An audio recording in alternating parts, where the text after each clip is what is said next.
No tube, with Passy. Still right side up. The best. He loved his brother. He loved pacifiers so much. Upside down. Upside down. You sleepy boy. With his little leg socks on. He was just always smiling. He just wanted to make you laugh. He was just, he was a sweet little old soul.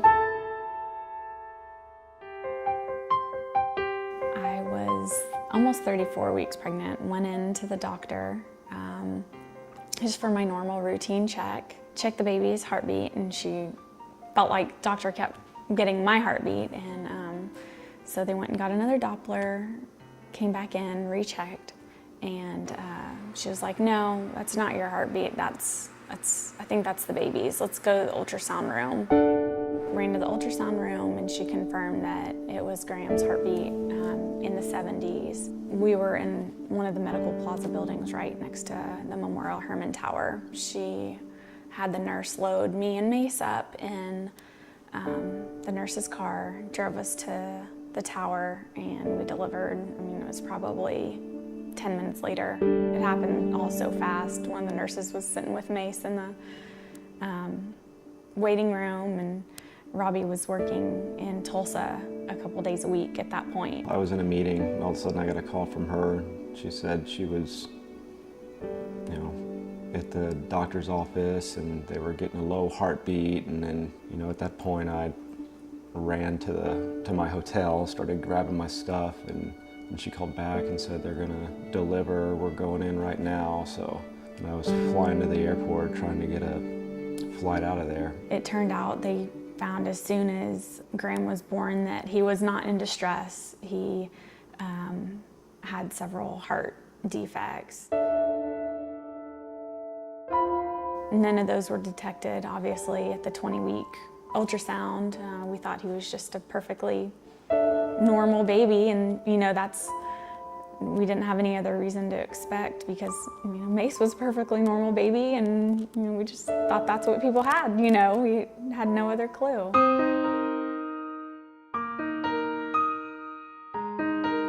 After we delivered Graeme, they loaded him on life flight, and they took him to Children's Memorial Hermann, and he was in the NICU for 9 days. 9 days total, and that's when at that time he had his first surgery, and they widened his aorta. It was a little too narrow, and so they widened that up. And they put in a pacemaker. From there, he went to the PICU, and he was in the PICU until 22 days, and then at that time they put in his permanent pacemaker and a pulmonary artery band to restrict the flow of blood to the lungs. And then he recovered, and then at 44 days, we got to take him home. Bring him home.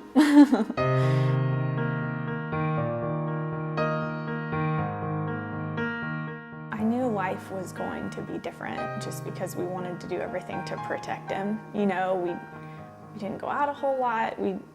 We had our little life here inside these walls, just to do whatever we can do to keep him comfortable and healthy. No. We never had the expectation that he might not be with us forever. You don't ever think that you're not going to have your child with you for life.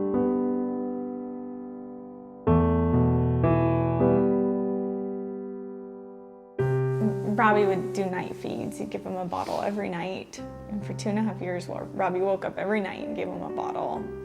And he'd let me sleep. And so we'd let him sleep in on weekends. And so I loaded the boys up in their pajamas on Sunday morning. And we went to Shipley's and we got a donut. And on the way there was a hot air balloon out of each boy's window, and they were both talking about how beautiful the hot air balloons are. They're pretty. Graeme kept saying it was pretty. And we got their donuts and came back here, and we were playing in the backyard and swinging, and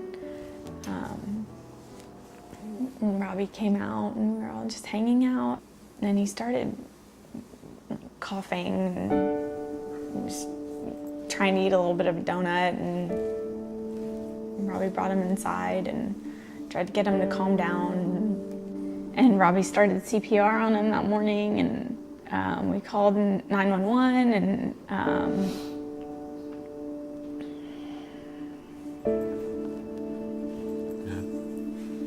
didn't make it to the hospital. Even on the way to the hospital, you know, I just thought it's gonna be all right. We're gonna get there, and it'll be all right, you know. They didn't have enough room for both of us to ride in the ambulance, so I rode, and you know, Robbie was packing a quick bag for the first night that we were there, and they did CPR a little bit more in the hospital, and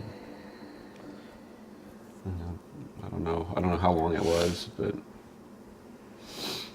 they came out and said, you know, there's nothing that we can do.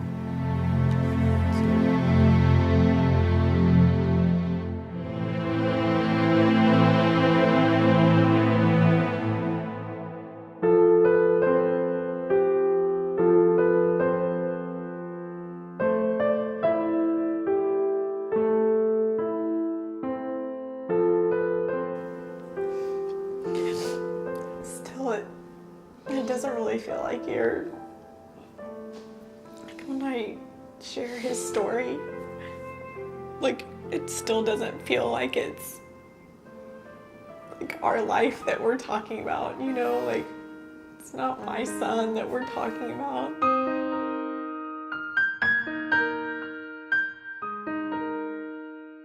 One of the things that we do to keep Graeme's memory alive and to raise funds is we hold Graeme's Run every year. This little light of mine, I'm gonna let it shine. This little light of mine, I'm gonna let it shine. This little light of mine, I'm gonna let it shine, let it shine, let it shine, let it shine. We've done it 2 years now, so we started in 2015. This will be our third run on February 10th, but we have a 5K competitive run and a 1 mile walk. Get a little bit of applause for the one and only, our little ham bone, Graeme bone that we're doing this for.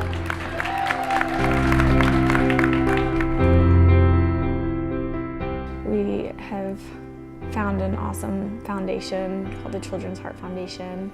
Every dollar that we raise on our end, they put into Graeme's memorial fund within the foundation, and every December we get to pick where his funds go, which research project, it's a really special thing for us.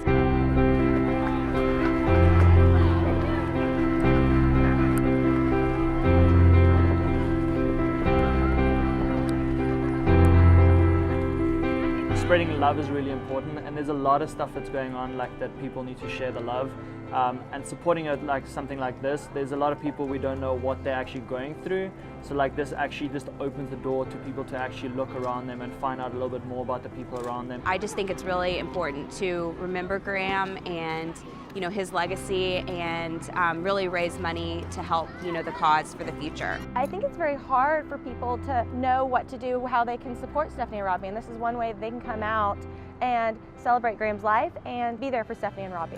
Very proud of Stephanie and Robbie for their strength and love.